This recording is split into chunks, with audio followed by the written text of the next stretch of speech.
होतं. मग तरी पण सर दुसऱ्या पक्षात तुम्ही जे आता रोल करताय शिवसेनामध्ये, तर दुसऱ्या लोकांना खासदारकी, आमदारकी भेटली.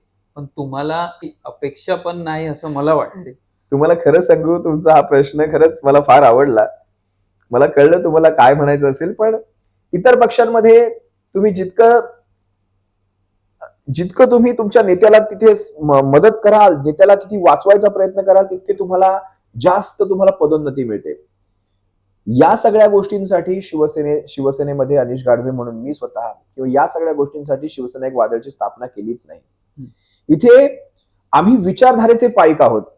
आम्ही मंद नाही आहोत, आम्ही अंध नाही आहोत. आम्ही फक्त विचार दिलाय म्हणून त्याला घेऊन जायचंय. चूक काय आणि बरोबर काय या गोष्टी ओळखण्याची ताकद आमच्यामध्ये आहे. जर मला वाटतं ना ही गोष्ट चुकीची आहे, मी स्पष्टपणे बोलून दाखवतो. आज तुम्हाला कित्येक ठिकाणी तुम्ही पाहिलं असाल, ज्यावेळेस मोहित कंबोज यांच्या घरी आदित्य साहेब गेले, हो. कित्येक शिवसैनिकांनी विरोधात पोस्ट ठेवले, तुम्ही पाहिले असाल त्या काळात. हे कुठल्या पक्षात तुम्हाला दिसणार नाही. हे शिवसेनेत दिसेल, कारण शिवसैनिक जसा हळवा आहे तसा तो आपल्या पक्ष नेतृत्वाला थेटपणे प्रश्न सुद्धा विचारतो. इतर पक्षात तुम्ही बोलून दाखवा, देवेंद्र फडणवीसांच्या विरोधात किंवा एखाद्या एकनाथ शिंदेच्या विरोधात एखाद्याने पोस्ट ठेवली आहे, भले एकनाथ शिंदेनी दुसरं काहीतरी एखादं पाऊल उचललंय, पण त्याच्या विरोधात लोकांनी पोस्ट ठेवल्या, याची बात तुम्हाला दिसणार नाही. पण शिवसैनिक जितका अधिकाराने आपल्या नेत्यांवर प्रेम करतो, तितक्याच अधिकाराने आपल्या नेत्यांना तो चार गोष्टी सुनावतो सुद्धा. खर तर या सुद्धा गोष्टी मी इथे तुमच्या लाईव्ह कॅमेऱ्यासमोर सांगण्याची एक हे करतो, पण तो एक भाग वेगळा होता. तो एक राजकारणाचा भाग आहे. 80% समाजकारण, 20% राजकारणाचा तो एक भाग आहे. 20% राजकारण बाळासाहेबांनी सांगितलं, 20% राजकारण सोडू नका. आणि महाराष्ट्राचं राजकारण फार बदलतंय. आगे आगे देखो, बहुत कुछ होना बाकी आहे. आम्ही विसरलो नाहीये मोहित कंबोजच्या त्या सगळ्या कुरघोडी, त्यांनी जे जे काही गोष्टी घडवल्यात ते आम्ही विसरलेलो नाहीये. पण ही वेळ आहे जी आहे तहाची आहे साहेब. तह कधी करायचा, तुम्हाला सोंगटी कधी पुढे न्यायचे, कधी सोंगटी मागे न्यायचे, हेच जर कळलं नाही, तुम्ही बुद्धिबळ काय खेळणार? आणि बुद्धिबळ जर आपल्याला खेळता येत, तुम्ही राजकारणात काय का चालणार? आदित्य साहेब हे एक असं परिपक्व नेतृत्व आहे. तुम्हाला वाटत असेल त्यांचा आवाज बाळासाहेबांसारखा नाही, त्यांची उंची बाळासाहेबांसारखी नाही, पण ज्या वेळेस डिबेटमध्ये बसतात, हिंदी असो, इंग्रजी असो, मराठी असो, समोरच्याची नाही फाडून ठेवली ना, तेवढी त्या माणसामध्ये ताकद आहे. कधी कुठल्याही हिंदी इंग्रजी माध्यमांवर समोर सांगा त्यांना बसायला, आणि इतर नेत्यांच्या पोरांना बसवा, इतर नेत्यांची पोरं बसायला मागणार नाही त्यांच्या समोर. ही ताकद आहे. त्यामुळे राजकारणात आम्हाला काय मिळतंय त्यापेक्षा आम्ही कुणाचा विचार घेऊन चाललोय. आम्ही बाळासाहेबांच्या हिंदुत्वाचा विचार घेऊन चाललोय, प्रबोधनकारांच्या हिंदुत्वाचा विचार घेऊन चाललोय. मराठी माणसाविषयी बाळासाहेबांचं काय मत होतं, शिवसेनेचे विचार काय. ज्या दिवशी माझी शिवसेना तिच्या विचारांपासून दूर गेलेली असेल, ज्या दिवशी, बघा मी तुम्हाला तुमच्या माध्यमातून ही पण गोष्ट सांगतो, कदाचित मी माझ्या माध्यमावर कधी ही गोष्ट बोलली नसेल, पण बोलण्याच्या ओघात मी बोलून जातोय. ज्या दिवशी माझी शिवसेना तिच्या मूळ विचारधारेपासून बाजूला गेलेली असेल, त्या दिवशी अनिश घाडवे घरात बसलेला असेल. अच्छा. त्या दिवशी मी राजकारणात नसेल, मी घरात बसेल, मी माझ्या पद्धतीने माझा प्रपंच चालवेल, पण मी कुठल्या पक्षात नसेल. पण हो, पण त्या दिवशी मी अंधतेने शिवसेनेमध्ये जाणार नाही. लक्षात आलं तुम्हाला? कारण मी अंध नाहीये. मला दिसतं माझी शिवसेना तिच्या विचारधारेवर ठाम आहे, प्रखर रस्त्याने चाललेली आहे. मग मी माझ्या शिवसेनेपासून बाजूला. आणि खासदारक्या आमदारक्या काय आहे तो, तुम्ही मला सांगा ना. आज तोच मान मरातब या 6 लाख शिवसैनिकांनी न खासदार असताना सुद्धा तो मान मरातब दिलाय. तर या खासदारक्या आमदारक्या काय 5 वर्षांसाठी आहेत? देईल ना. माझ्या पक्षाला आज त्या म्हणजे बघा, लक्षात घ्या, माझा पक्ष आज त्या लेवलवर पोहोचवण्याची माझी सध्याची ती कामगिरी आहे. आज अशी परिस्थिती आहे, माझ्या स्वतःचे पक्षाचे पक्षप्रमुख सुद्धा स्वतःच्या कोट्यावर विधान परिषदेवर जाऊ शकत नाही. अशा वेळेत आपला पक्ष वाढेल कसा, याच्यावर माझा जास्त भर आहे. हा, इकडून तिकडे फक्त जायची एक उडी काफी आहे. कदाचित आज एक उडी मारली तर कदाचित आज नगरसेवक असतो, कदाचित एकदा नगरसेवक झालो की होईल ना, माझे गडगडिंग संपत्त्या उभ्या राहतील. ते दिघे साहेब नाही राहिले आज, ते कानफटामागे जाळ काढणारी, गाडी कशी घेतली, कुठून घेतली हे विचारणारा आज कोण नाही. तुम्ही जितकं जास्त लुटाल तितकं जास्त, आणि जितकं जास्त तुम्ही तुमच्या नेत्यांनाही पोहोचवाल तितकी जास्त. आजचं राजकारण हे आम्ही असं पाहतोय. मला अभिमान वाटतो, माझ्या पक्षात ती पद्धत नाही, माझ्या पक्षात ती पद्धत येऊही शकत नाही. आणि असा जर माझा पक्ष असेल तर अनिश गाढवे तिथे दिसला नसता, हेही मी तुम्हाला सांगतो. तर ह्या आमदारक्या, खासदारक्या, इट्स जस्ट बिगिनिंग. भविष्यात जर तिथेही जाऊन देशसेवा करण्याची वेळ आली तर तेही करू ना. पण आज माझा पक्ष त्या परिस्थितीत आहे का? नाहीये. तर माझा पक्ष कसा वाढेल आज मी ते पाहणार. आणि नाही जरी मिळालं ना कधी काही भविष्यात, मी साधी नगरसेवकाची निवडणूक लढण्याची माझी इच्छा नाही. आमदारकी, खासदारकी दूरच्या गोष्टी. माझी फक्त एकमेव प्रामाणिक इच्छा आहे की मी माझ्या पक्षाला सध्या काय देऊ शकतो त्याच्याकडून काय मिळेल ही माझी अपेक्षा नाही. मी आजच्या घडीला माझ्या ओंजळीत काय काय भरलंय तेवढं मी द्यायचा प्रयत्न करेल जिथपर्यंत शक्य आहे. बाळासाहेबांना वचनबद्ध आहोत मी तुम्हाला सांगतो, आणि मी माझ्या कित्येक व्हिडिओमध्ये बोलतो बाळासाहेबांच्या त्या शेवटच्या शब्दांशी. आणि आम्ही एकलव्यासारखे आहोत. आम्ही बाळासाहेबांना कधी भेटलो नाही. बाळासाहेब असताना कधी त्या मातोश्री आम्ही लहान लहान चड्डी पण आम्ही घालत नसतो त्या काळामध्ये, असा तो काळ होता. आम्हाला काय माहिती बाळासाहेब कसे, पण जसं आम्हाला कळायला लागलं बाळासाहेबांची भाषणं आम्ही ऐकली त्यानंतर प्रभावित झालो. मग एकलव्याचं कसं आहे, गुरु द्रोणाचार्यांना गुरु मानून तो धनुर्विद्या शिकलाय. आम्ही बाळासाहेबांना गुरु मानून आम्ही बाळासाहेबांचे विचार घेत आज त्या विचारावर. बाळासाहेबांनी ज्यावेळेस शेवटच्या भाषणामध्ये सांगितलं 2000 मला वाटतं 11चा तो काहीतरी असावा, 11चा तो शेवटचा दसरा मेळावा असावा, त्याच्यात त्यांनी सांगितलं होतं मला सांभाळलात, उद्धवजींना सांभाळा, आदित्यला सांभाळा आणि महाराष्ट्राचा विकास करून घ्या. आपल्याला फक्त एवढीच क्लिप दाखवली जाते की मला सांभाळा, उद्धवला सांभाळा. आपण कोण त्यांना सांभाळे? कोविड काळामध्ये त्यांनी उभा महाराष्ट्र सांभाळलेला आहे, अख्खा महाराष्ट्र त्यांनी सांभाळला. त्यांनी हेही सांगितलं महाराष्ट्राचा विकास करून घ्या. जसं प्रबोधनकारांनी सांगितलं होतं त्या काळात मराठी माणसाची किंमत म्हणजे शून्य होती. त्यावेळेस प्रबोधनकार म्हणाले हा माझा बाळ मी महाराष्ट्राला अर्पण करतो, हा माझा बाळ मी महाराष्ट्राला अर्पण करतो. जसं त्यांनी बाळासाहेबांनी उद्धवसाहेब महाराष्ट्राला अर्पण केलं. जर कोविड काळात ते नसते तर काय परिस्थिती झाली असती. त्यामुळे स्पष्ट आहे आपल्याकडून कधीही शिवसेनेला अंतर नाही. बाळासाहेबांच्या शब्दांना कधी आम्ही ती म्हणतात ना त्या बाळासाहेबांच्या शब्दांना कधी अंतर देणार नाही. आणि वंदनीय दिघे साहेबांनी सांगितलंय गद्दारांना क्षमा नाही. आम्ही जोपर्यंत दिघे साहेबांचा बाळासाहेबांचे ते शब्द पूर्ण करत नाही आणि शिवसेनेची सत्ता पुन्हा या महाराष्ट्रात प्रस्थापित करत नाही तोपर्यंत आम्ही काही शांत बसत नाही. मग त्याच्या मधल्या काळात कुणाला आमचं काय बरं वाईट करून घ्यायचं करू शकता. पाहतोय भगवंत पाहतोय. आणि देवाच्या घरात तुम्हाला सांगतो म्हणजे मी मानतो ह्या गोष्टींना, तुम्ही किती मानता नाही माहित नाही, पण नियती आहे ना, नियती कर्माचं फळ म्हणतो ना आपण, ते कर्माचं फळ हे भोगावं लागतं साहेब. ह्याच जन्मात भोगावं लागतं. पूर्वी असायचं थोडं वेळ, पण आता कसं इथं केलं इथेच भोगून जायचं. आता पूर्वीचा काळ असा असायचं ह्या जन्मात लावलेलं आंब्याचं झाड पुढच्या जन्मात 2 पिढ्यानंतरची मुलं यायची खायला. आता काय कलमी आलेलं आहे सगळं. आज लावलेलं झाड 4 वर्षांनी फळ द्यायला लागतं. नियतीने पण तेच केलेलं आहे. ह्या जन्मातलं ह्याच जन्मात भोगावं लागतं. बऱ्याच गोष्टी पाहिल्यात तुम्ही महाराष्ट्रामध्ये. ज्यावेळेस नियती वसुलीला निघते ना, वसुली करायला चांगल्या कर्मांची आणि वाईट कर्मांची, आणि वाईट कर्मांची ज्यावेळेस वसुली करायला निघते त्यावेळेस कुणाचा वशिला चालत नाही. कितीही मोठा वशिला लावा, नियती सक्तीने वसुली करून घेते. आणि माझा विश्वास आहे नियतीची वसुली चालू झाली आहे.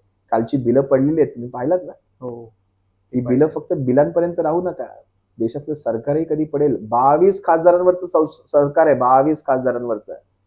ज्या दिवशी तेलुगू देसम, ज्या दिवशी जनता दल युनायटेड उड्या मारतील. ते विरोधक काल बोलत होते की तो काला दिवस होता, कारण तो बिल पडला महिला आरक्षणाचा. आणि त्या म्हणजे मी स्वतः जेव्हा ते पाहिलं तर मला असं समजायला की डिलिमिटेशन काहीतरी एक वर्ड यूज झालेला. त्याविषयी तुम्ही काय बोलाल सर? आणि तुम्ही एक विरोधक म्हणून तुम्ही लोकांनीच तो बिल पाडला, कॅन्सल केला. बरं झालं तुम्ही हा प्रश्न विचारला. महिलांचा जे रेस्पेक्ट आहे हे सगळं मग कुठे गेलं सर? अगदी जो प्रश्न तुम्हाला पडला असेल, महाराष्ट्रातल्या समजा लाखो महिलांना पडला असेल, हा व्हिडिओ कित्येक जणांपर्यंत जाईल.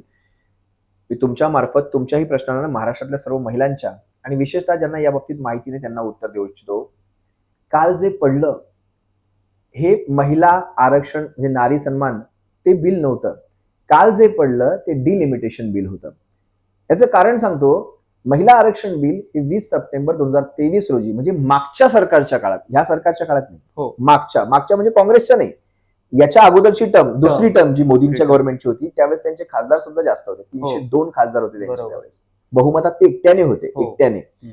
त्यावेळेस 454 इतक्या भरघोस मतांनी, जे काल 278 ने पडलं ते 454 इतक्या भरघोस मतांनी, बरं त्यांचे स्वतःचे 302 होते, मग 454 302 ते 454चा जो डिफरन्स आहे तो विरोधी खासदारांचा होता. महिला आरक्षण बिलाला कुणीच कधी विरोध केला नाही. कालही संसदेमध्ये ते बॅनर्जी नावाचे एक खासदार तृणमूलचे ते म्हणाले आम्ही इथेच बसतो, हे बिल करेक्शन करून आणा, डिलिमिटेशनला वेगळं घ्या, महिला आरक्षणाला वेगळं घ्या. 543 सध्याची जी खासदार संख्या आहे याच्यामध्ये तुम्ही 33 नाही 50% आरक्षण घेऊन या, त्यालाही मंजुरी देतो. एक मत फुटणार नाही बोलतात ते, एक मत फुटणार नाही विरोधकांचं. एवढं जर स्पष्टपणे सांगितल्यानंतर जर आपण म्हणत असाल महिला आरक्षणाला विरोध केला तर कसं म्हणायचं? हे आहेत ना, हे भाबडी लोक आहेत, भाबडी. यांना काल मी त्या रॅल्यांमध्ये पाहिलं, 1-2 बायका म्हणत होत्या मोदीजीने कॅन्सल करवाय. त्यांना हे सुद्धा माहिती नाही पैसे देऊन कॅन्सलचे ते नारे रॅल्या काढल्या, त्याच्यात कुणाच्या बाजूने बोलायचे हे सुद्धा लोकांना माहित नाही. इथपर्यंत आम्ही पाहतो त्यावेळेस समजतो की लोक अंध नाही आहेत. कालच्या ज्यावेळेस देशाला संबोधित करताना जे भाषण केलं गेलं रात्री 8:30 वाजता ते देशाला संबोधित नव्हतं. एखाद्या प्रधानमंत्र्याने ज्यावेळेस निवडणुका इतर राज्यांमध्ये लागतायत, 5 राज्यांमध्ये निवडणुका चालू आहेत, कित्येक राज्यांमध्ये आचारसंहिता चालू आहे, अशामध्ये राजकीय विधानं करणं की ह्या पक्षाने टीएमसीचं नाव घेतलं, डीएमकेचं नाव घेतलं, या पक्षांची नावं घेणं म्हणजे तुम्ही आचारसंहितेचा भंग करताय, तुम्ही त्या पक्षांची बदनामी करून त्यांचं मतदान कमी करताय खरं तर. पण ठीक आहे, जनतेने त्याच्या खाली स्वतः नरेंद्र मोदींच्या ऑफिशियल हँडल्सच्या खाली जाऊन ज्या कमेंट्स केल्या ते त्यांनी काहीतरी वाचल्या तर ते खऱ्या अर्थाने रडतील. काल ते मी त्यांचं पाहिलंच नाही, मुळात मी त्यांना कधीच पाहत नाही, त्या व्यक्तिमत्वाला मी कधी ऐकत सुद्धा नाही, मला ते महत्वाचं वाटत नाही. पण मी कुठेतरी ऐकलं काल अश्रू वगैरे ढाळले तर ते खऱ्या अर्थाने अश्रू ढाळतील जर तुम्ही त्या कमेंट्स खऱ्या अर्थाने वाचाल आणि मनावर घ्याल तर.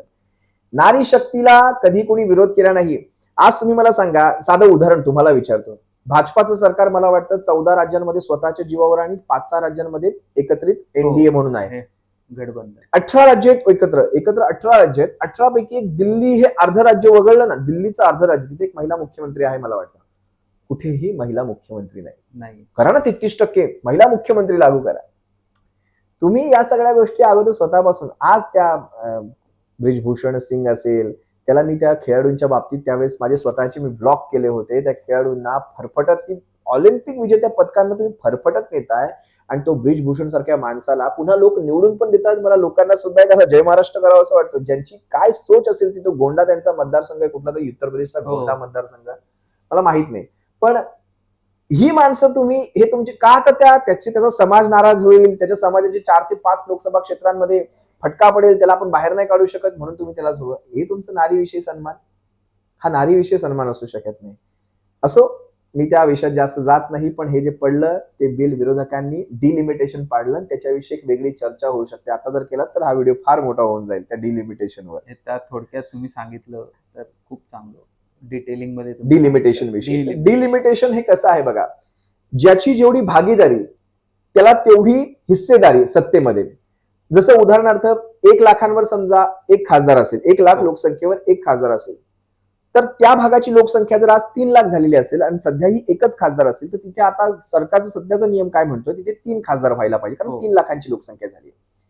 अमेरिकेमध्ये 1913 साली हाऊस रिप्रेझेंटेटिव्ह नावाचा एक कायदा आला होता. अमेरिकेचं मी तुम्हाला एक उदाहरण सांगतो, कारण तिसऱ्याचं उदाहरण सांगितलं जरा जास्त लवकर कळतं. अमेरिकेमध्ये काय सांगितलं गेलं की आता आपण एकही लोकसंख्येप्रमाणे जागा वाढवायची नाही. बरोबर. कारण किती जागा वाढवणार, असं झालं तर मग 2-2, 3-3, 4-4 हजारांपर्यंत खासदार जातील, कारण लोकसंख्या ही वाढतच राहणार आहे. बरोबर. 4-4 हजार खासदार बसवणार का आपण? त्यापेक्षा त्या लोकसंख्येला आपण तेवढा निधी पुरवूयात, पण रिप्रेझेंटेशन एकच राहणार. भारतामध्ये सुद्धा तुम्ही जर पाहिलात, माझ्या मते 52 साली ज्यावेळेस पहिली निवडणूक, 52 सालच्या निवडणुकीमध्ये 467 खासदार होते. अशा प्रकारे 76 पर्यंत मला वाटतं 543. हा जो 543 चा आकडा जो आहे ना, तुमच्या दर्शकांना सुद्धा सांगतो मी, 543 चा हा जो आकडा आहे हा 1976 सालचा आकडा आहे. कधीचा? 76 सालचा. आज जवळपास 50 वर्ष झाली. 26 चालू आहे ना, 50 वर्ष झाली. 76 साली इंदिराजींचं सरकार होतं. 76 साली इंदिराजींनी थांबवलं. आता एकही नवी जागा वाढणार नाही का? त्यांनाही बरं पडलं असतं ना, असाही त्यांचा बूमचा काळ होता. त्यांनाही वाढलेल्या जागा त्यांना बऱ्याच पडल्या असतात. काँग्रेस त्यावेळेस बहुमतात होती, पण तरी नाही म्हणले 25 वर्षासाठी मी कायदा करते. आणि त्यावेळेसच्या संसदेत त्यांच्याच सरकारने तो कायदा पारित केला. 25 वर्षासाठी एकही जागा वाढणार नाही. हे 25 वर्ष कधी संपले? माझ्या मते 2001 साली संपले. अटलजींचं सरकार आलं. अटलजींच्या सरकारने त्यावेळेस तो निर्णय पुन्हा 25 वर्षांसाठी लागू केला. 25चं हे 26ला शेवट आहे. यावेळेस ते संपतंय. आता अटलजींनी काय सांगितलं किंवा इंदिराजींनी काय सांगितलं, लोकांना लोकसंख्येचं महत्व कळलं पाहिजे. 195 जागा असलेला उत्तर भारत आणि 126 जागा असलेला दक्षिण भारत, सध्याची फोड सांगतो. त्यातली काही राज्य मी वगळली, महाराष्ट्र, गुजरात ही राज्य मी वगळली. त्यात मी उत्तरेत पण नाही घेत त्यांना, दक्षिणेत पण नाही घेत. उत्तरेचा पट्टा मी वेगळा ठेवला. 126 जागा असलेला दक्षिण भारत, त्याची जागा वाढून किती वाढतायत? 68, म्हणजे प्लस जागा होत आहेत 33. दक्षिण भारतात फक्त 33 जागा वाढतायत आणि उत्तर भारतामध्ये 195 जागा असलेल्या 373 पर्यंत जात आहेत. जवळपास 195 प्लस जागा वाढतायत. असं जर घडलं तर उत्तर भारताच्या जीवावर हिंदी पट्ट्याच्या, ज्याला आपण गायपट्टा म्हणतो, त्या गायपट्ट्याच्या जीवावर भारतीय जनता पक्ष हा कायम सत्तेत राहील. हो. आणि दक्षिण भारताची त्यांना गरजच नाही. तुम्हाला जर उदाहरण द्यायचं झालं तर USSRचं देऊ शकतो मी. ज्यावेळेस रशियाचं विभाजन झालं होतं ते ह्याच तत्वांवर झालं होतं. रशियाने ज्या भागावर लक्ष द्यायचं त्याच भागावर, मॉस्को आणि आसपासच्या भागावर लक्ष केंद्रित केलं. खालचे सगळे पट्टे त्याने दुर्लक्षित केले. त्यांच्या मनात ती विभाजनाची ती ठिणगी पेटली का आमच्यावर लक्ष नाही. अशा प्रकारे रशियाचं विभाजन झालं होतं. तुम्हाला दुसरं उदाहरण सांगतो. पूर्व पाकिस्तान, पश्चिम पाकिस्तान, बांगलादेशच्या वेळेसचं. बांगलादेशमध्ये एक हाती एका सरकारचे म्हणजे एका पक्षाचे भरपूर खासदार निवडून आले. आता इस्लामाबादमध्ये खासदार होते, पण ते सगळे इस्लामाबादच्या साईडमध्ये वेगवेगळ्या पक्षांमध्ये विखुरले गेले. आता बांगलादेशची लोक इस्लामाबादमध्ये राज्य करणार. बांगलादेशची म्हणण्यापेक्षा बंगाल ह्या पूर्व पाकिस्तानातली लोक पश्चिम पाकिस्तानात राज्य करणे त्यांना पटलं नाही. त्यांनी निवडणूक रद्दबातल केली. इथे थिंगी कशी पडली बघा. यांना वाटलं की हे आम्हाला आपलं मानतच नाही, तर आम्ही एक का राहावं. थिंगी पेटली. मी म्हणत नाही अशा गोष्टी इथे घडाव्यात, पण हे त्याच मार्गाने आपण चालू. आजवर भारत हे एक संघराज्य म्हणून पाहिलं गेलं. उत्तर भारत, दक्षिण भारतात अगोदर वाद लावण्याचे भरपूर प्रयत्न आहेत आणि त्याचे आहेत गोष्टी. भाषा हे सगळ्यात मोठं आहे. दक्षिण भारतामध्ये भाषेला फार महत्व आहे. हो. उत्तर भारतामध्ये हिंदी, दक्षिण भारतामध्ये इतर भाषा. त्याच्यामुळे अगोदरच त्यात हे जर आणलं तर इथे थिंगी पेटेल आणि उत्तर दक्षिण मध्ये आपण विभागले जाऊ. भारताचे 2 भाग पुन्हा होतील. या गोष्टी घडू नयेत त्यासाठी. आणि दिसतंय ना, म्हणजे तुमच्या उद्या एखादं बिल आलं पार्लमेंटमध्ये, दक्षिण भारताने विरोध केला तरी काय फरक पडतोय. यांचे खासदार किती इनमिन 168, तिकडे आहेत ना 300-350, करून घेतील पास. म्हणजे ह्यांच्या मनात ह्या देशामध्ये आम्हाला स्थान नाही. जर ही भावना आली भविष्यात आणि दक्षिण भारतामध्ये काहीतरी अशीच गोष्टी घडू लागल्या तर आपण काय करणार. भारताच्या एकात्मतेच्या दृष्टीने हे डिलिमिटेशन बिल हे फार घातक आहे. तुम्ही करा ना, त्यांना फंड वाढवा, तिथे प्रशासकीय अधिकारी नेमा, आणखी काहीतरी यंत्रणा करा, पण खासदारांची संख्या वाढवू नका. लक्षात आलं तुम्हाला. आज गुजरातने आणि गोव्याने खरं तर त्यांची भूमिका स्पष्ट केली पाहिजे. गोवा हे सुद्धा एक प्रादेशिक राज्य आहे. तिकडे सुद्धा प्रादेशिक पक्ष आहेत. गुजरातमध्ये सुद्धा गुजराती भाषा बोलली जाते. तिकडे सुद्धा हार्डली 3 ते 4 जागा वाढणार आहेत. गुजरातमध्ये सुद्धा वाढणार आहेत सगळ्या उत्तर पट्ट्यामध्ये. तिकडे एक तर विकास झाला नाही. इकडे तुम्ही 1 रुपयाचा टॅक्स गव्हर्नमेंटला भराल तर तुम्हाला 20 पैसे मिळतात महाराष्ट्राला. कर्नाटकला तर अजून कमी मिळतात. आणि तुम्ही 1 रुपयाचा टॅक्स बिहारमधून भरा, तुम्हाला तिकडे 7.5-8 रुपये मिळतात. उत्तर प्रदेशमध्ये तुम्ही 1 रुपयाचा टॅक्स दिला, तुम्हाला रिटर्नची गोष्ट करतोय जेव्हा देशाकडनं तुम्हाला. मग मला सांगा ना तुम्ही, हा तुमच्या बाबतीत दुजा भाव नाही का. मग ह्या सगळ्या गोष्टींनी तिथे दुफळी माजू शकते. डिलिमिटेशन यासाठी विरोध केला जातोय. बाकी अनेक त्या जातीय कारण आहेत, ती नंतर आपण कधी पुढच्या वेळेस कधी बघू, पण हे सगळ्यात महत्वाचं कारण आहे त्या बाबतीत. तुम्ही छानपणे सर हे सांगितलं आम्हाला. माझा अजून एक प्रश्न होता की नॉर्मली कसं तुम्ही एक मीडिया किंवा सोशल मीडिया तुम्ही ओपन करता, तर आपल्याला ऐकू येते की उद्धव साहेबांनी हिंदुत्व सोडलं किंवा शिवसेनानी हिंदुत्व सोडली, हे नेहमी ऐकायला येतं. त्यावरती तुमचं काय, म्हणजे असं काय म्हणू शकता तुम्ही सर? सोडले म्हणजे काय? अगदी सोडणं म्हणजे हे कपडे आहे, शर्ट आहे. हिंदुत्व म्हणजे शर्ट आहे, काढलं थोडा वेळ टांगलं आणि आता मी हिंदुत्व नाही माझ्याकडे, किंवा धोतर आहे, काढलं सोडलं. हिंदुत्व हा एक विचार आहे. हिंदुत्वाचा विचार तुम्ही बघा ना, जे लोक आज हिंदुत्व सोडलं म्हणतात ते कोरोनाच्या काळामध्ये मंदिरं खोलं म्हणत होते. हे हिंदुत्व सांगतं का की जिथे तुम्हाला तुमची माणसं तडफडून मरणार ती मंदिरं खोला, ह्याच्यामध्ये पण तुमचं राजकारण, हे हिंदुत्व आहे का? हिंदुत्व म्हणजे काय लक्षात घ्या. आपल्या देवाला, आपल्या धर्माला मांडणं, इतरांचा मान सन्मान ठेवणं आणि आपल्या भगवंताची पूजा अर्चा करणं. आपण ते सगळं करतोय. आपण आपल्या धर्माला मानतोय. आजही आम्ही म्हणतो आम्ही कडवट, we are mad mad mad Hindu. पण आम्हाला आमचा धर्म मारणा, बाटणा, काटणा, फोडणा, तोडणा, एक हे सेफे शिकवत नाही. मी तुम्हाला परत सांगतो, आमचं राजकारण ह्यांच्या राजकारणात फरक काय ते सांगतो. आम्ही सरळ सरळ विरोध करतो. आम्ही मागून नाही करत, असं पडद्या मागून. ज्यावेळेस विधान परिषदेची मतदान झालं मागचं, एमआयएमचं मत घेतलं, हसन मुश्रीफचं मत घेतलं. हसन मुश्रीफ राष्ट्रवादीचा, अब्दुल सत्तार, नवाब मलिक तर दाऊद सोबत संबंध होते, नवाब मलिकचं मत घेतलं. त्याची मुलगी सना मलिक, तिचं मतदान चालतं. जिशान सिद्दकीचं मतदान घेतलं काँग्रेसच्या ह्यांनी मागून गपचूप मध्ये. अबू असीम आझमीचं सुद्धा मत घेतलं. तो मला वाटतं भिवंडीच्या रईस शेखचं मत घेतलं.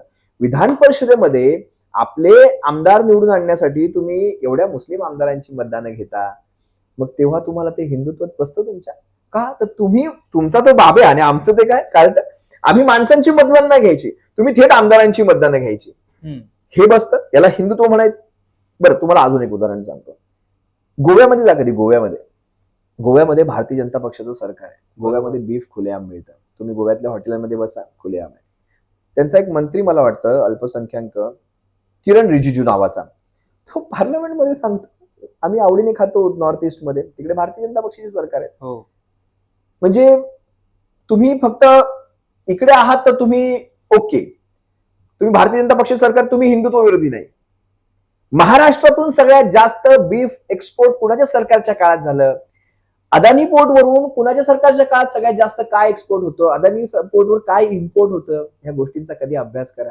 जगातून सगळ्यात जास्त इम्पोर्ट ड्रग्सची कुणाच्या ह्याच्यावर येते, पोर्ट्सवर येते, ह्याचा सुद्धा तुम्ही अभ्यास करा. तुम्हाला कळेल याला हिंदुत्व म्हणायचं. आज हिंदुत्वाच्या नावाखाली माथी भडकवायची आणि एकमेकांच्या इफ्तार पार्ट्या तुम्ही मात्र करायच्या.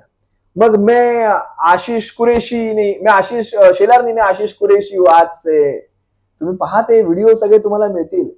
कालपर्यंत हे सिंधुदुर्गातली छोटी छोटी पॅकेट्स ती म्हणजे देवेंद्र फडणवीसांच्या नावाने तुम्ही शिमगा करत होते. आज हे अचानक भगवे शाली बिली घालून, म्हणजे हे असलं हिंदुत्व आम्हाला मान्य नाही. हे सगळं ढोंगी, हा सगळा ढोंग आहे, ढोंग.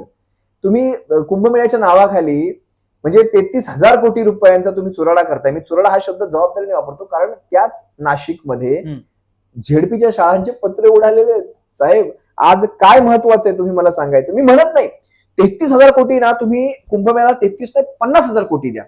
आपल्या धर्माचा तो सर्वोच्च क्षण आहे, तो झाला पाहिजे. हिंदुत्वाचा आहे तो. धर्माच्या बाबतीत, कारण शेवटी हे एकच देश आहे हिंदूंचा, हे एक भारत हा एकमेव हिंदूंचा देश आहे. याच्या व्यतिरिक्त आपल्याला कुठली दुसरी भूमी नाहीये. बरोबर. इतरांना बरेच देश मिळतील, आपल्याला दुसरी कुठली भूमी नाहीये. आपल्याला आपलं जगणं इथं आणि मरणं इथेच आहे. पण माझं म्हणणं आहे त्याच्या नावाखाली फक्त तुमची माती भडकवायची आणि बाकी सगळ्या गोष्टी, म्हणजे हिंदुत्वाची अफू तुम्हाला पाजली की तुम्ही सगळं विसरायचं. आपण अंध नाही व्हायचं. भगवंताच्या पाठीशी उभं राहायचं, भगवंताचे विचार घ्यायचे, भगवंताचं नाम जप, नाम प्रसार करायचा. पण ह्यांचा नाही. हिंदुत्वाच्या नावाखाली डोमकावळे उद्या दंगली पेटून तुमची माझी मर्डर करायला हेच सांगतील 4 लोकांना. मग काय करणार आपण? मग तो हिंदुत्व तुमच्या डेफिनेशन अनुसार शिवसेना उद्धव ठाकरे सरांचा पक्ष किंवा भाजपाचा, तो वेगळा आहे का? अजिबात नाही. हा, भाजपाच्या हिंदुत्वापेक्षा आमचं हिंदुत्व वेगळं आहे. ते कसं सांगतो तुम्हाला. भाजपाचं हिंदुत्व हे अपॉर्च्युनिस्ट आहे. संधी म्हणजे जिधर बोजा उधर सोजा जे म्हणतात ना, ती म्हण आहे, जिकडे खोबरं तिकडे चांग भलं. भाजप आज पण पश्चिम बंगालमध्ये बघा, ज्या एरियांना ह्यांनी घोषित केलं इकडे बांगलादेशींचं मतदान आहे, त्या एरियांमध्ये फिरतायत मतदान मागत. का फिरताय? बांगलादेशी राहतायत तिथे, तुम्ही बोलताय ना. हो. ज्यावेळेस मागच्या वेळेस किरीट सोमय्यांना प्रश्न विचारला, तुमचे सगळे रेल्वे स्टेशनच्या बाहेरचे सगळे हॉकर सगळे बांगलादेशी आहेत, मुस्लिम आहेत, त्यावेळेस पत्रकारांनी प्रश्न विचारला की तुम्ही त्यांची कंप्लेंट केलीत का? मग गृह खातं तुमचं आहे, तर त्यांचे नंबर आकडे तुम्ही 90% म्हणताय. एवढं म्हणजे एवढा माजी खासदार राहिलेला माणूस आहे, काहीतरी जबाबदारी. ते भडकतात त्यांच्यावर पत्रकारांवर. का? फक्त हवेत बोलायचं. द्या ना त्या मुस्लिमांची नावं, जे कोणी बांगलादेशी मुस्लिम इथे येऊन जे रोहिंगे मुस्लिम राहतात त्यांची नावं द्या. का देत नाही? हे अपॉर्च्युनिस्ट आहेत. यांना माहितीये ह्याच माणसांना तुम्हाला बोगस मतदानासाठी रांगेत उभं करायचंय. चांगली माणसं उभी राहत नाही रांगेमध्ये. हीच माणसं राहतात. 400 रुपये घे, रांगेत उभी राहा, तिकडची शाही पुसा, तिकडे मतदान करा. ही कामं करण्यासाठी यांना ही माणसं पाहिजे.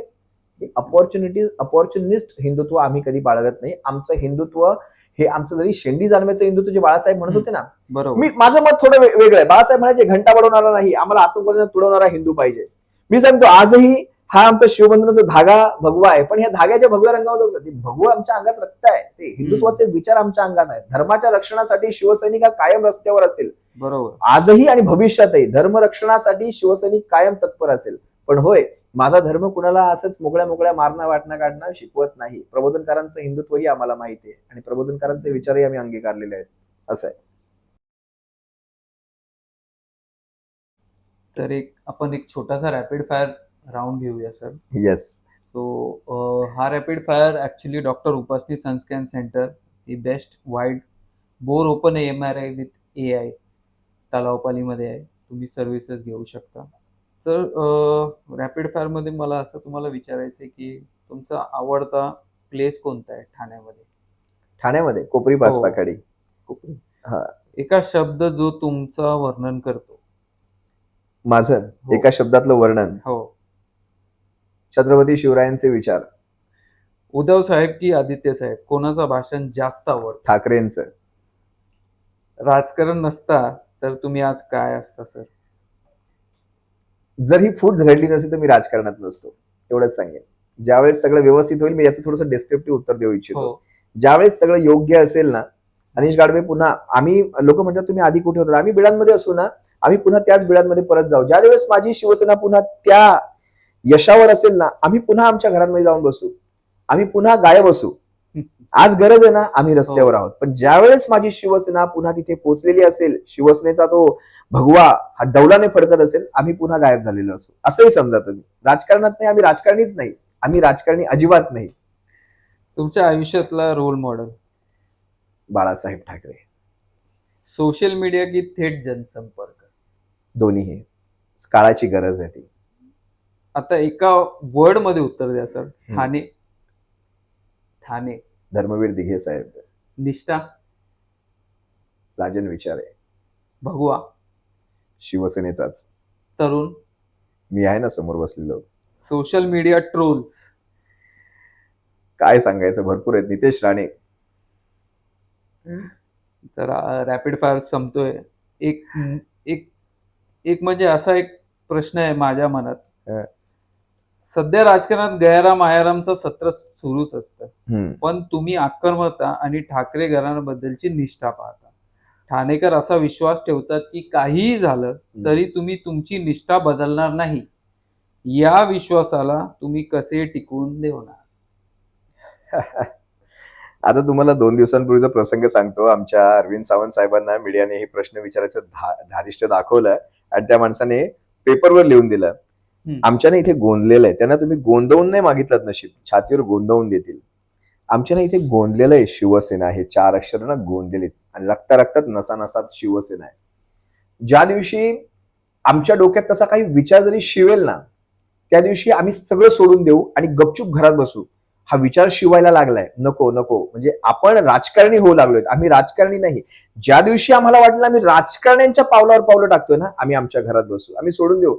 आजही आम्ही 1 रुपया कुणाला न देता आमच्या सोबत माणसं जोडली जातात. स्वतःच्या पदरमोड खर्चाने आम्हाला वडापाव खाऊ घालतात. आम्ही नाही खाऊ घालत, आम्हाला वडापाव खाऊ घालतात.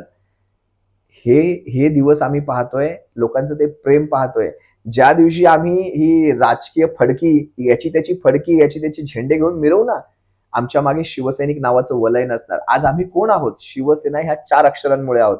आमची ओळख काय? अनिश गाडवे कोण आहे? शिवसेना ही 4 अक्षरं मागून काढा, आम्ही 0. कोण ओळखतं आम्हाला? आज माझं माध्यम जरी असलं, मी पत्रकार म्हणून चांगला पत्रकार बनेन, पण शिवसैनिक म्हणून माझ्या पाठीशी लोक उभे राहिलेले आहेत ना. हो. 5-6 लाख हे शिवसैनिक उभे राहिलेले आहेत माझ्या पाठीशी. कोण आहेत ते? त्यांना काही मी दिलंय? काही मी विचार देतोय. ज्या दिवशी माझ्या पाठून शिवसेना ही 4 अक्षर जातील, 0 आमची किंमत 0. हे विचार कधी आमच्या मनात, आणि तसं व्हायचं असतं तर मग आतापर्यंत का वाट बघतोय? आता ही संधी आहे, चला उद्धार करून घेऊयात. पुढच्या 8 पिढ्यांचा उद्धार करून घेऊयात. 8 पिढ्या राजकारणात, पुढच्या 8 पिढ्या काय 800 पिढ्या बसून खातील एवढं धन मिळेल. चला करूयात, आपणही करूयात.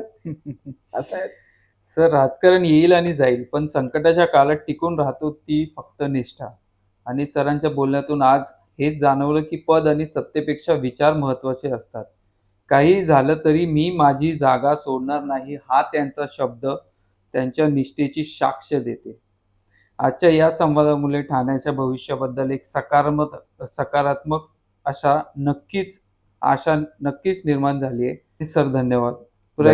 प्रेक्षकांना सांगतो, जर तुम्हाला आणि सरांचा हा विचार आवडला असतील तर हा व्हिडिओ शेअर करा आणि फ्री टॉक्स कनेक्टला सबस्क्राईब करा, विसरू नका. धन्यवाद. जय महाराष्ट्र. जय महाराष्ट्र.